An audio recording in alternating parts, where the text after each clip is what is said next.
Sairiang balam jo barabah, balam lalu barabah mandi. Sairiang salam jo sambah, salam lalu sambah kembali. Burang mura, burang nuri, melenggang lenggok di atas pamatang. Sungguh senang hati kami mencari rombongan dan Allah datang. Pandan barandam jo jurami, kayu talatak di atas pagu. Jawablah salam dari kami. Assalamualaikum warahmatullahi wabarakatuh. Waalaikumsalam. Oh, yang Minang jawab salam. Jadi kita di Jawab dalam sini, jawab pantun. ini kita disebut rumah gadang. Gadang itu artinya besar. Jadi rumah gadang ini dibina tanggal 8 bulan 8 tahun 1988. Rumah ini kita jadikan perpustakaan. Tapi rumah gadang di Minang ada 2 model rumah gadang. Rumah gadang kita modelnya kan bertingkat kan? Itu kita sebut dengan anjung. Satu lagi model rumah gadang yang di ujung situ ada lagi rumah gadang, kan dia rumah gadangnya rata tak punya anjung. Kalau rumah gadang punya anjung, ini rumah gadang Datuk Temenggung. Kalau rumah gadang satu lagi yang rata, rumah gadang Datuk Perpati. Jadi di Minang ini pakai 2, Temenggung pakai, Perpati juga pakai. Rumah adat Temenggung sistem pemerintahan otokrasi. Dalam rumah adat Perpati lebih demokrasi. Di dalam rumah gadang, satu bilik di rumah gadang itu dihuni untuk satu keluarga. Banyak keluarga yang tinggal. Seperti rumah ini, ruangan ada 9, berarti bilik ada 8. Karena ruang ke tengah itu jalan ke dapur. Kawasan satu keluarga di depan bilik sampai ke depan batas dengan tiang nih. Misal keluarga ini dia bertamu, datang ibaratnya bertamu. Keluarga ini tak boleh jamu tamu di situ atau di sana, jamulah tamu di kawasan kita saja. Kita lihat ukuran bilik kan tak besar kecil semua kan. Yang dalam bilik ayah, ibu dan anak yang usia di bawah 5 tahun. Anak lelaki di Minangkabau dulu umur 10 tahun dia tak tidur di rumah gadang. Anak lelaki tidurnya di surau. Di surau lah anak lelaki belajar agama, belajar adat, belajar pencak silat. Anak lelaki ke rumah gadang cuma untuk makan, tukar pakaian, siang bantu orang tua ke sawah, malam tidur ke surau. Ya kenapa anak lelaki belajar di surau? Karena yang mendapat pendidikan dulu cuma orang punya duit. Sekolah harus sampai ke kampung-kampung. Supaya kamu jangan bodoh, di surau belajar. Tetapi kalau anak gadis dapat bilik di anjungan di sebelah situ. Anjungan itu ditutup dikasih tirai. Semua anak gadis yang tinggal rumah gadang kumpul di anjungan. Di situlah aktivitas anak gadis menyulangkah, merendahkah di atas sana. Tapi kalau anjungan sebelah ini, kita gunakan untuk duduknya para datuk atau pimpinan. Karena dalam rumah adat Temenggung sistem pemerintahannya otokrasi. Jadi misalnya ada musyawarah mufakat, datuk duduk di atas, kemenakannya duduk di bawah. Maka pepatah adat dalam rumah adat Temenggung berbunyi, bajanjang naik, batanggu turun, bertingkat-tingkat.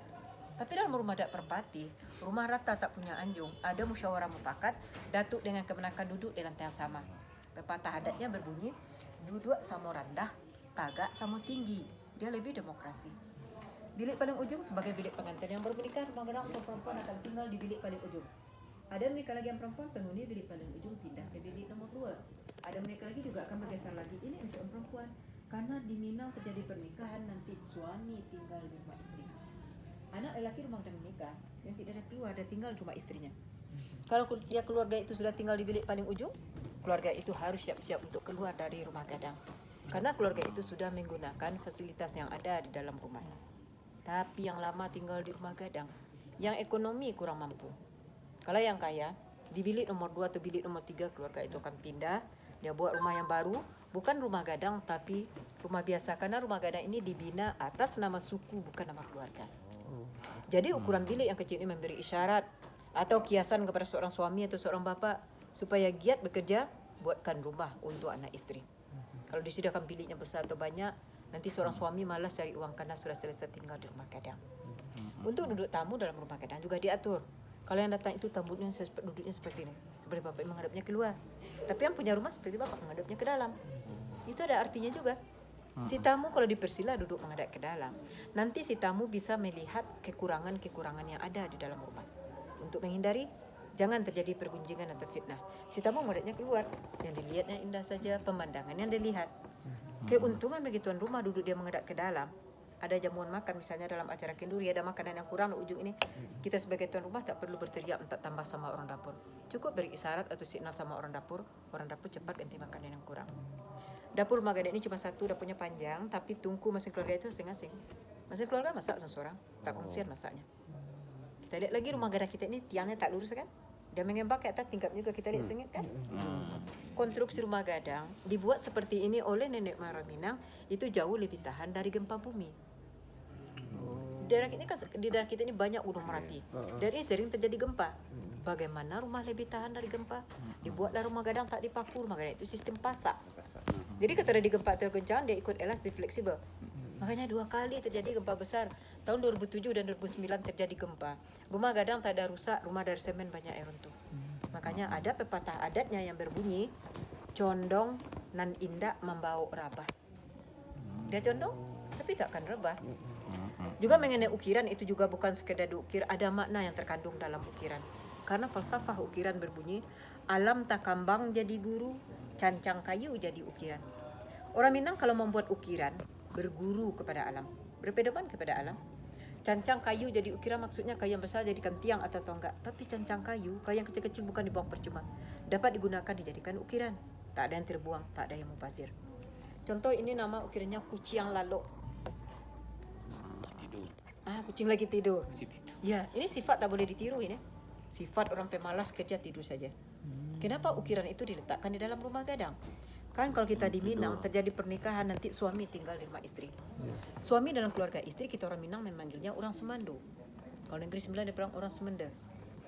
Jadi menantu laki atau orang Semenda ini bermacam-macam tabiatnya. Ada orang Semenda nenek mama, ada orang Semenda kacang miang, ada orang Semenda langau hijau, ada orang Semenda lapiak buruak. Ingin dihargai di dalam keluarga istri, jadilah orang Semenda nenek mama. Ini jadi panutan dalam keluarga istri. Tanpa orang minta pendapat sama dia. Rajin bekerja, arif bijaksana. Tapi jangan jadi orang Semenda kacang miang. Miang itu kan kata-kata. Orang Semenda kerjanya buat keributan saja dalam keluarga istri. Juga jangan jadi orang Semenda langau hijau. Kalau langau kan tempat kotor je. Perbuatan tak baik saja yang dikerjakannya. Juga jangan jadi orang Semenda lapiak buruk. Lapiak buruk? Tak, lapiak ni. Lapiak yang buruk, lapiak yang sudah rusak tu kan. Itu orang Semenda pemalas ni.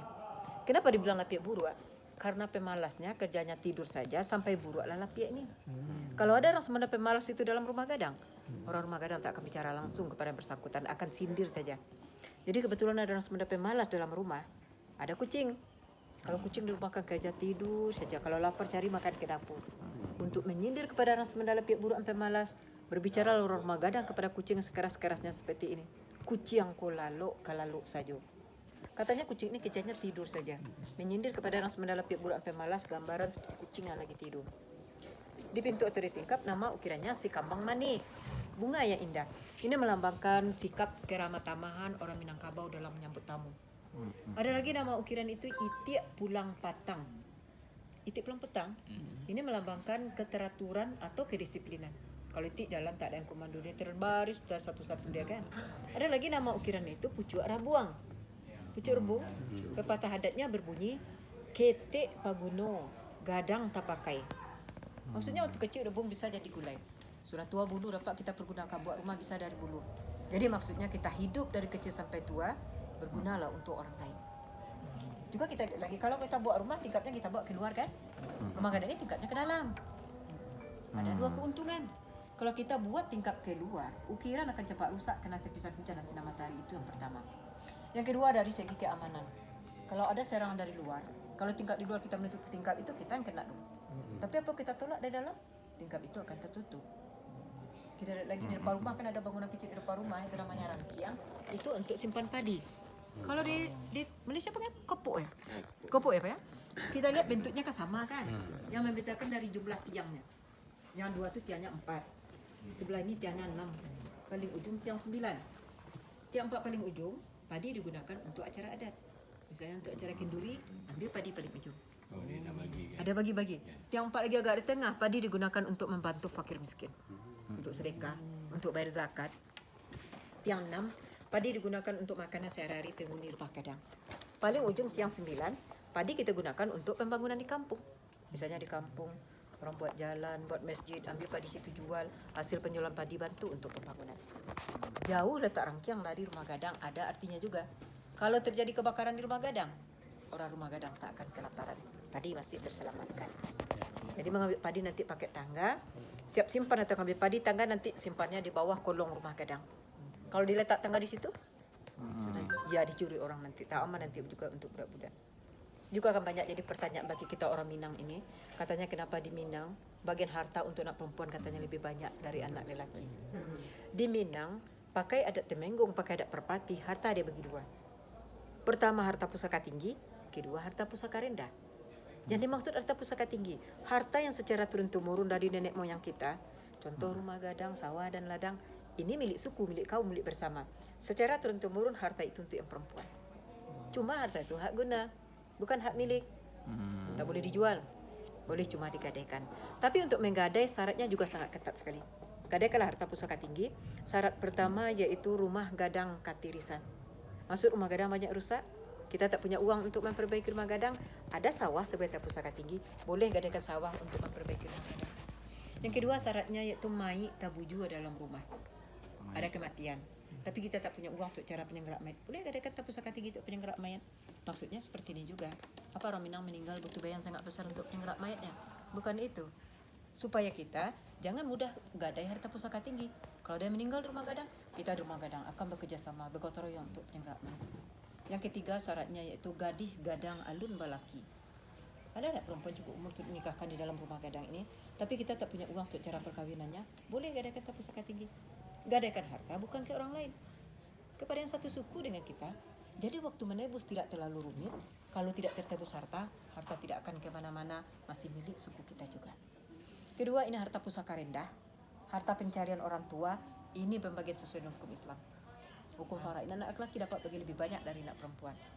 Tetapi anak laki-laki di Minang tidak terlalu mengharap harta dari orang tuanya. Kenapa gitu? Karena laki-laki itu sejak dulu diajarkan berdikari. Umur 10 tahun tidur di surau. Dewasa disuruh pergi merantau. Makanya orang Minang banyak pergi merantau, sampailah ke Negeri Sembilan banyak orang Minang. Karena ada pepatah adat yang berbunyi, karatau madang dahulu babuah babungo balun. Karantau bujang dahulu di kampung paguno balun. Disuruh anak lelaki pergi merantau karena belum berguna di kampung, cari kehidupan baik di rantau. Jadi misalnya anak lelaki dapat bagian harta dari orang tua, biasa anak lelaki lebih utamakan dulu untuk saudara perempuan. Misalkan harta ditinggal orang tua sedikit, saudara perempuan banyak, yang lelaki lebih utamakan dulu untuk saudara perempuan. Kalau ditanamkan nanti dan nanti anak lelaki jadi pemalas, apalagi orang tuanya kaya. Lelaki berpikir untuk apa kerja keras kalau orang tua meninggal dapat bagian harta lebih banyak dari saudara perempuan. Tapi tidak berhasil yang laki-laki yang akan bantu saudari perempuan. Ikatan kekeluargaan itu sangat erat sekali.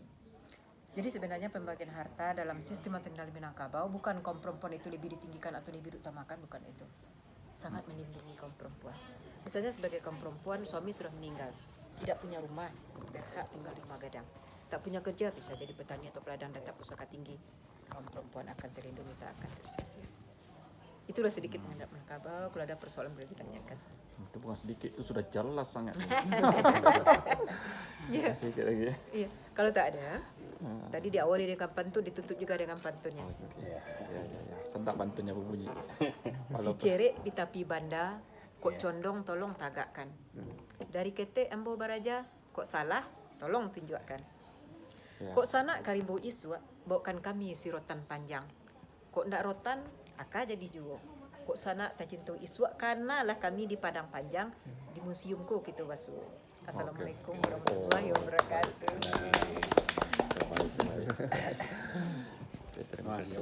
Jawab. Ini orang Minangkabau nih. Apa sukunya? Suku tak tahu. Ini sudah Lama jauh. sangat.